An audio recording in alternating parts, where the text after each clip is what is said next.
പാവല്ല ലച്ചു ഇപ്പോഴും പാസല്ല അമ്മക്കിട്ട്. എന്തൊക്കെ കാണണോ? അമ്മായിയമ്മയ്ക്ക് തൈര് കൊടുക്കാൻ വേണ്ടിട്ട് ഈ പശുവിനെ വാങ്ങിച്ചു കെട്ടാൻ പറയൂ.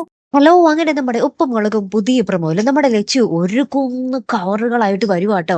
എന്നിട്ട് അപ്പൊ നമ്മുടെ ഭവാനിയമ്മ ഇത് കണ്ടിട്ട് ചോദിക്കുന്നുണ്ട്, ഇത് മൊത്തം കൊഴുപ്പുള്ള അച്ഛനമ്മയ്ക്ക് ഉള്ളതാണോ എന്ന് ചോദിക്കുമ്പോ നമ്മുടെ ലച്ചു പറയുന്നുണ്ട്, ആ പിന്നല്ലാതെ ആർക്ക് എന്നിങ്ങനെ പറയുന്നൊക്കെ ഉണ്ട് കേട്ടോ. അപ്പൊ നമ്മുടെ ഭവാനിയമ്മയ്ക്ക് അത്ര പിടിക്കുന്നില്ലേ, അമ്മൂമ്മയ്ക്ക് ഒരു കവർ പോലും ഇല്ലാതെ അറിയുമ്പോ അമ്മൂമ്മയ്ക്ക് ഭയങ്കര സങ്കടവും ഉണ്ട്, ദേഷ്യവും ഉണ്ട്. അപ്പൊ നമ്മുടെ എന്താ പറയാ, അത് കഴിഞ്ഞ് നമ്മുടെ ലച്ചു ഇങ്ങനെ അമ്മമ്മേ തൈരുണ്ടോ, നല്ല തൈര് അവിടെ അമ്മയ്ക്ക് കൊടുക്കാനാ എന്നൊക്കെ പറയുന്നുണ്ട്. അപ്പൊ തന്നെ നമ്മുടെ ഭവാനി അമ്മൂമ്മ, ഓ ഇനി നല്ല തൈരിന് വേണ്ടി വല്ല പശുവിനെയും മേടിച്ച് വളർത്തേണ്ടി വരുമോ ആവോ എന്നൊക്കെ പറഞ്ഞ് ഇങ്ങനെ കുത്തു വർത്താനമൊക്കെ പറയുന്നുണ്ടേ.